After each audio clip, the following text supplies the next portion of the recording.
actually ended up not using a graphing calculator for this one because I was finding it to be more tedious than doing it manually. So let me talk you through how I did it, and if you have a different idea, I'd love to hear it from you.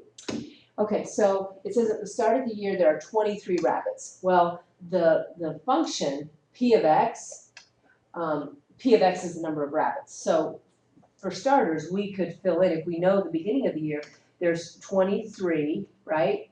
Because that's equal to p of x, equals 1.2 to the x plus 22, okay? So that's kind of where we're starting from. But that's at the beginning of the year. We don't really care about the beginning of the year. We care more about what's going on when there is 100 or more rabbits. Well, so let's just set this up using 100 as our number of rabbits. So if we know there's 100 rabbits, the function is 1.2 to the x power plus 22. Well, let's solve for 22. Let's solve for x minus 22 minus 22. That gives us 78. So now we have 78 is equal to 1.2 to the x power. Now, I know that we haven't taught you yet how to figure out how to solve for x when it's in an exponent. There's actually a mathematical function on your calculator that does that for you just fine.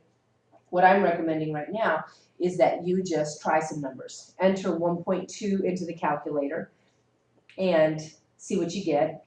1.2 to the, something power, and just see what you can get for x. It won't take you very many guess and checks to plug in some values. So 1.2 to the, well, let's try 1.2 to the third power, and then see what you get. Does that give you 78? And then 1.2 to the fourth power, and just keep going until you get to at least 78, and then you'll know that that's how many weeks it will take for there to be more than 100 rabbits.